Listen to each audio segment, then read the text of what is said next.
அனைவருக்கும் இனிய மாலை வணக்கம். இந்த ரோஸ்மெரி எண்ணெய் ஆயில் இதை எப்படி பாவிக்கிறேன்னு உங்களுக்கு நான் காட்டுறேன் வாங்கோ. இது எண்ணெய்த்தன்மை இல்லாத தண்ணித்தன்மையாக இருக்கிற ஒரு ஆயில் உண்டு. நான் இதை கையில் கூட எடுக்கிறது இல்லை. இப்படி எனக்கு மயிர் காணாமல் இருக்கிற இடங்களில் இப்படி போத்தலாலேயே போட்டுட்டு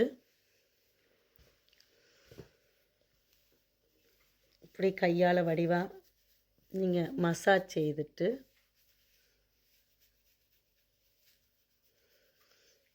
அதுக்கு பிறகு சீப்பால் நான் இதை இழுக்கிறேன். அப்போ அது மண்டை ஓட்டில் வடிவாக போய் சேரும். அதுக்கு பிறகு இது எண்ணெய்த்தன்மை வாய்ந்த ரோஸ்மெரி ஆயில். இதில் நான் ஒரு கொஞ்சம் எடுத்து கையில் இப்படி விட்டுட்டு இவ்வளோ தான் பாருங்க.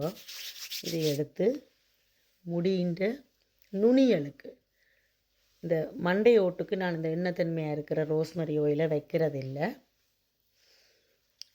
இப்படி முடிகின்ற நுனியல் எல்லாத்துக்கும் வடிவாக போட்டு மசாஜ் செய்துட்டு நீங்கள் காலமே இதை பாவிக்கலாம்.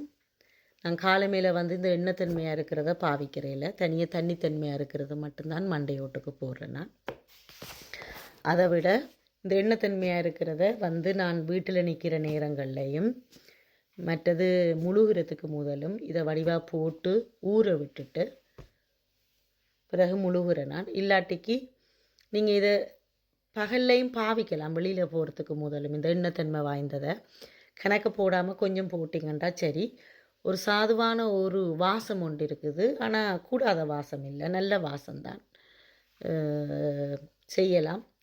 இதை உங்களோட தலைமுடியை கொட்டாமல் இருக்கிறதுக்கும் ஆரோக்கியமாக வச்சிருக்கிறதுக்கும் அதை விட புதுசாக உங்களுக்கு தலைமேல் முடி வளர்கிறதுக்கும் இது மிகவும் உதவியாக இருக்குது. இது நான் கண்கொண்ட நேரடியாக கண்கொண்ட காட்சி.